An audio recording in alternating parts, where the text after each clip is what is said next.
আরে মিয়া, আপনি তো অফিস আদালতে চাকরি করবেন, ওই ঠ্যাঙ্গের উপরে ঠ্যাং তুইলা, হ্যাঁ? আপনি নার্সারিতে ম্যানেজার করবেন কে? অভিজ্ঞতার জন্য, এক্সপিরিয়েন্স। মানে আমার ইচ্ছা আছে নার্সারি নিয়ে কিছু একটা করার, মানে একটা ব্যবসা দাঁড় করানো। না, পোষাইবো না। কাকু প্লিজ, কাকু প্লিজ, আমার অনুরোধটা রাখেন কাকু।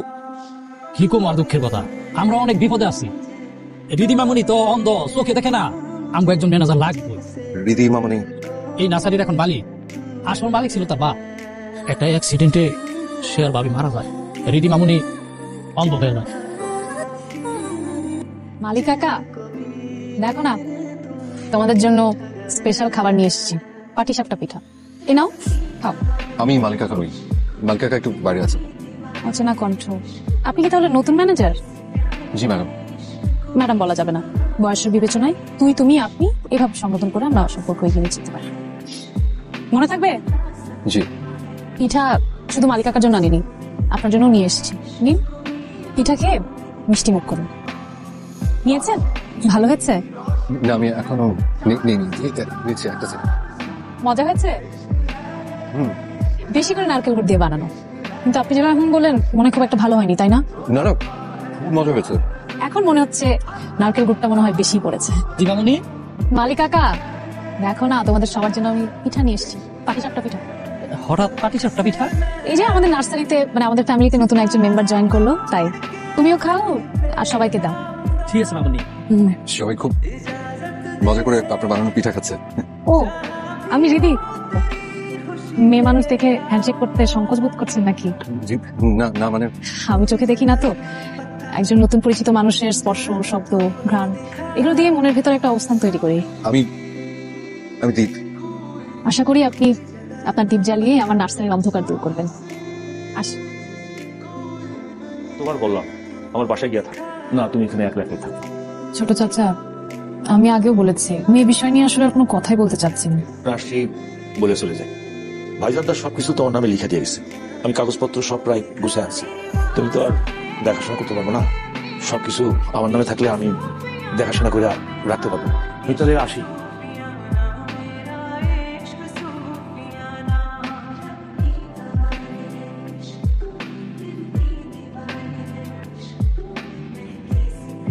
সিগারেটের গন্ধ। আপনি কি সিগারেট খান? আমি সিগারেট খাই। নার্সারি আর ফুলের বাগান ভালো হৃদয়ের মানুষের জন্য। যদি ভালো হৃদয়ের মানুষ হয়ে থাকেন তাহলে সিগারেট খাবেন না।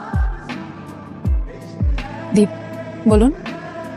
আমি ঠিক করছি আমি সিগারেট খাবো।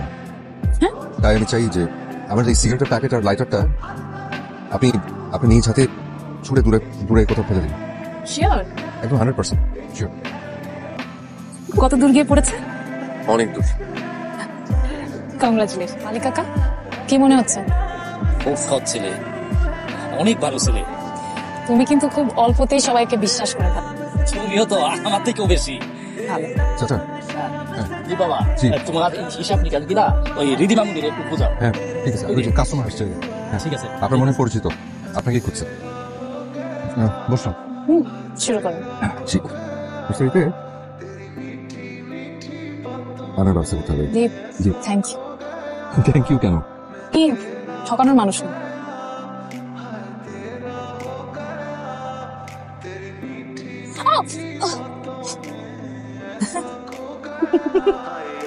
এমনিতেই চোখে দেখি, এরপর এখন পাটাও ভালো। মানুষ আমাকে কি বলবো বলেন তো? লেহেঙ্গা কানা। আপনাকে একটা প্রশ্ন করেন। করুন। এত কষ্টের মধ্যে থেকেও আপনি এত হাসি খুশি কিভাবে থাকেন? আমার বাবা সবসময় একটা কথা বলতেন, জীবনে যত কষ্টই আসুক না কেন সবসময় হাসি মুখে থাকে, তাহলে দেখবে জীবনটা অনেক সহজ হয়ে যাবে। এই যে ধরুন আমার জীবন, আমি যদি সবকিছু হাসি মুখে মেনে না নিতাম কিভাবে বেঁচে থাকতাম।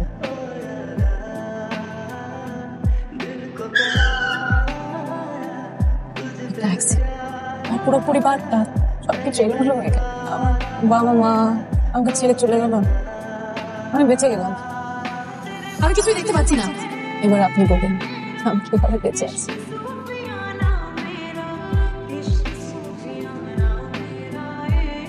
ডাক্তার তো মানা করেছে আপনাকে সিঁড়ি বাড়িতে।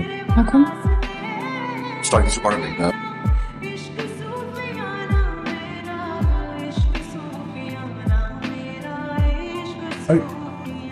ঠিকই, আপনি কেন এসব আপনি করতে আমার গেলেন? বাসায় প্রথমবার এসেছেন, কফি খাবেন না?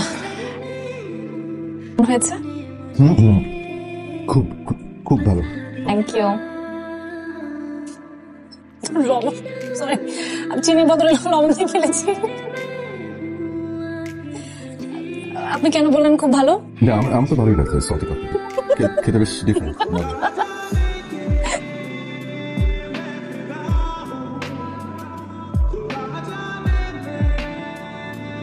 আপনার পা ভালো হয়ে গেছে? একদম ঠিক হয়ে গেছে। 12 দিন সময় লাগবে। আপনি হিসাব করেছেন? দীপ, আমি দুটো কুপন পেয়েছি, মিউজিক্যাল ইভেন্ট উইথ ডিনার। আপনি যাবেন আমার সাথে? ঠিক আছে, দেখি। থাক, যেতে হবে না, আমিও যাবো না। আমরা যাব একসাথে।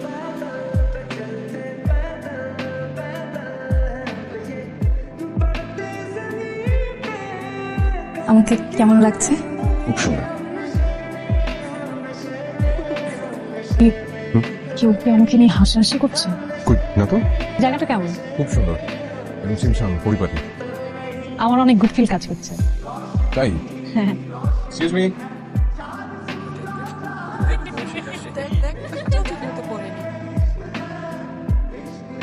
থ্যাঙ্কস।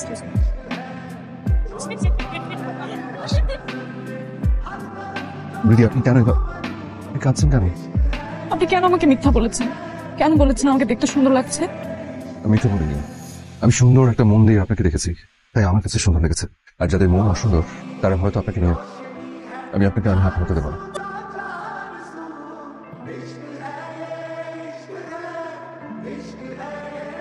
দীপ, আপনি কি সবসময় আমার জীবনে এভাবে দিক জ্বালিয়ে যাবেন? আমি আমার সর্বোচ্চ দিয়ে চেষ্টা করবো। আপনার চেষ্টার নাম কি? টেক কেয়ার নাকি ডিউটি? টেক কেয়ার করার সাথে কি আমার আছে? ডিউটি।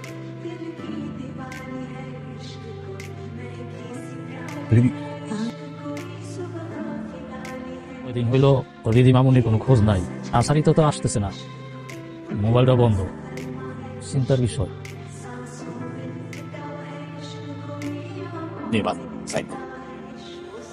ছোট চাচা, আমি আপনাকে বিলিভ করতে পারছি না। সরি, আমি সাইন করতে পারবো না। চলিতে সাইন কর। না, আমি সাইন করবো না। আমি বলছি sign কর। আমি সাইন কেন করবো? কে তুমি? জি, আমি দীপ, নার্সের ম্যানেজার। ও, যাও এখন এখান থেকে, আমাদের পার্সোনাল কথা হচ্ছে। জি। দীপ, আপনি যাবেন না প্লিজ, আপনি দাঁড়িয়ে থাকুন। ছোট চাচা, আপনি এখান থেকে চলে যান। বস বলছি, চাচা, না, হাত ছাড়ুন। সাইন কর। না আমি বলছি তুই সাইন প্লিজ। আমি দিদির ম্যানেজার। আমি থাকতে ওর একটা ফুলের টোকা আমি পড়তে দেবো না। ওর অ্যাসেট ওর থাকবে। ওর অ্যাসেটের দিকে যদি আপনি চোখ দেন, আপনার চোখ আমি এর থেকে অনেক বেশি খারাপ অবস্থার মধ্যে আপনি পড়বেন। কথাটা মনে থাকে যেন। আমি তোমাকে দেখে দেবো। আপন মানুষ দূরের মানুষ থেকে, আপন মানুষ যারা তারা কেন সবসময় এত যন্ত্রণার কারণ হয়ে দাঁড়া? আপন মানুষ হয়ে কিভাবে আপন মানুষকে ঠকায়? আমি আপনার সকল যন্ত্রণার প্রাচীর হয়ে থাকবো, প্রমিস। দিদি, আমি আপনার গল্পটা আসলে এভাবে শুনতে চাই। মানে? আমি চাই আপনি আমাকে দেখবেন। আপনার আপনার চোখে কোনোদিন ভালো হবে না। ডাক্তার কি বলেছেন? চাচা বলেছে আমি আর কখনো চোখে দেখবো না। তাহলে আমার ডাক্তার আছে। আমি যদি আপনাকে খুব ভালো একজন চোখে ডাক্তারের কাছে নিয়ে যাই, আপনি যাবেন? ঠিক আছে, আপনাকে ভিতরে ডাকছি। গুড নিউজ, চোখ ভালো। আলহামদুলিল্লাহ, কিন্তু অপারেশন করতে হবে। দেখতে পাবো? হ্যাঁ, সত্যি? সত্যি। আমি আপনাকে দেখতে পাবো? অনেক এক্সপেন্সিভ। কিরকম কিরকম খরচ হবে? 25 to 20 লাখ। এটা আমাদের রেগুলার অপারেশন। আর যদি কর্নিয়া চেঞ্জ করতে হয় তাহলে আরো বাড়বে। গাজীপুরের জমিটা কি তুমি সত্যি বিক্রি করবা? জি ভাবি। আব্বা অনেক কষ্ট করে সম্পত্তি গুলা করছে, তুই বিক্রি করবি মানে? আমি শুধু আমার ভাগেরটা বিক্রি করবো ভাইয়া। তুই বললেই তো হবে না। ভাইয়া, আমার টাকা লাগবে। জি না, পৈতৃক সম্পত্তি বিক্রি হবে না। আমি বলেছি আমার ভাগেরটা আমি বিক্রি করবো, বাস। আজ হয়তো আমার অন্ধ জীবনের শেষ দিন, তাই আজ আমরা দুজন মিলে সারাদিন একসাথে করবো। কেন বলুন তো? কোনো একটা বইয়ে পড়েছিলাম, একজন অন্ধ মানুষের অনুভূতি পৃথিবীর অন্য সকল প্রাণীর থেকে আলাদা। তাই আমি আমার অনুভূতি দিয়ে আপনার সুন্দর একটা ছবি আঁকতে চাই। তারপর যখন ভালো হয়ে যাব তখন মিলিয়ে দেখব কতটা নিখুঁতভাবে আঁকতে পারলাম।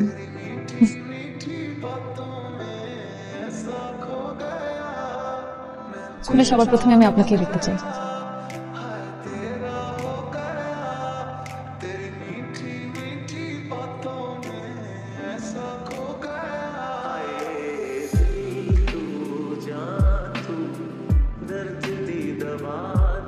কেমন আছেন? জি ভালো আছি, এখন আপনার চোখ খোলা। কিন্তু ডাক্তার দীপ না আসলে তো আমি চোখ খুলবো না। ও কোথায়? দেখুন, আমাদের তো শিডিউল থাকে, আপনার চোখ খোলা আমার এখন শিডিউল।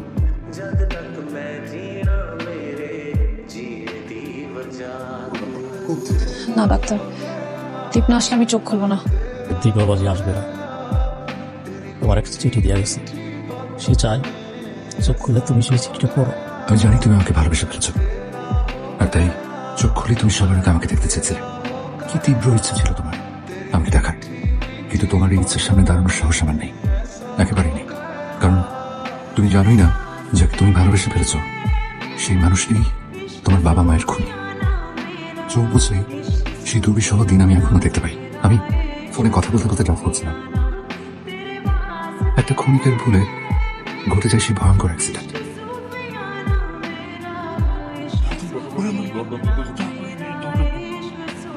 বিশ্বাস করো, সাধারণ মানুষের সাথে মিশে আমি সেদিন তোমাদের হসপিটালে নিয়ে এসেছিলাম, বাঁচিয়ে তুলতে চেয়েছিলাম, কিন্তু পারিনি।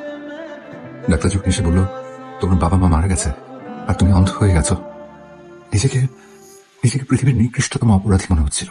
ডক্টর, বাবা মা ডেথ, মেয়েটা বেঁচে আছে কিন্তু মেয়েটা অন্ধ হয়ে গেছে। আপনি তাতে কি হন? জি আমি আমি কিছু না, জাস্ট পথচারী। তাহলে তো পুলিশে কল দিতে হবে। আপনি থাকেন, পুলিশ আসলে আপনার সঙ্গেই প্রথমে কথা বলবে। পুলিশ এসে যেটা করবে এই কথা শোনার পর আমি কাপুরুষের মতো সেদিন পালিয়ে গিয়েছিলাম।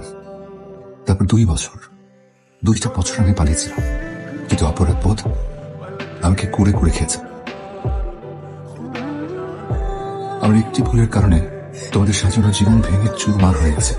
আমি চেষ্টা করেছি যতটা পারা যায় আমার ভুলের মাসুল দেওয়া, তাই আমি তোমার জীবনে এসেছিলাম একটু হলেও ভুলের প্রায়শ্চিত্ত করতে, সামান্য হলেও ক্ষতি পুষিয়ে দেওয়ার চেষ্টা করতে, একটু হলেও গুছিয়ে দিতে।